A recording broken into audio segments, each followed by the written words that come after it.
amma kaga yaron nan bafa hotoro duk waɗannan bai ce su shiru da bakinsu akan addini ba bai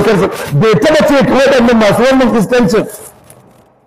su rufe bakinsu akan addini ba sai ni da ya raina ma wayo kuma Allah bai aiko ka ba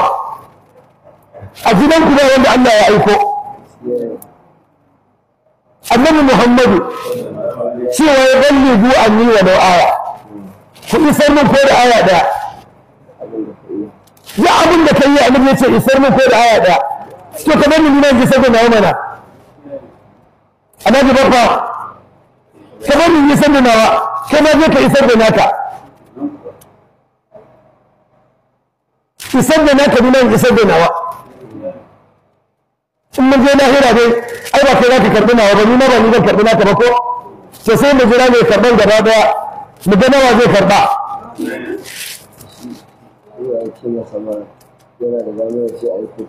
to shi ne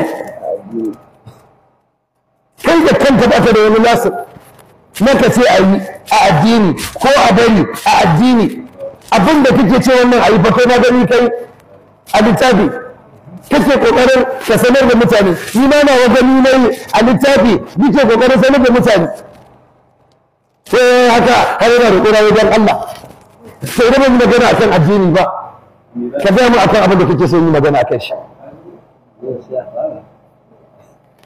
ina tambayar ka Alhaji Baffa dan Allah ka ga mu abin da kake so yi magana akan sa idan ba mu yi akan addini ba yanzu duk waɗannan mutane da suke fitawa manzon Allah bai ce komai ba su ba kana su magana addini ba sai da nake isar da sabon annabi Muhammadu kuma wallahi ma Alhaji Baffa daga nan har tashin alƙiyama Allah zai tsawaita ma rayuwarka akwai wanda wallahi idan ka karanta masa karatu wallahi ba zai daina ka ba a tsarin Allah na wannan wanda ni na faɗi shi zai ɗauka wannan da baka so ni in yi magana to ni na wanda zai ɗauka haka Allah ya rubuta haka ni na duk magana da zan yi da Allah zai rayar da ni daga nan zuwa ran tashin alƙiyama da ba akwai wanda ba zai ɗauka ba ta hakan nan a yanda kake nan a hakan nan shi kuma nan Allah ya sanya fahimta a tasa hada na Baffa sai ka kowa ya nashi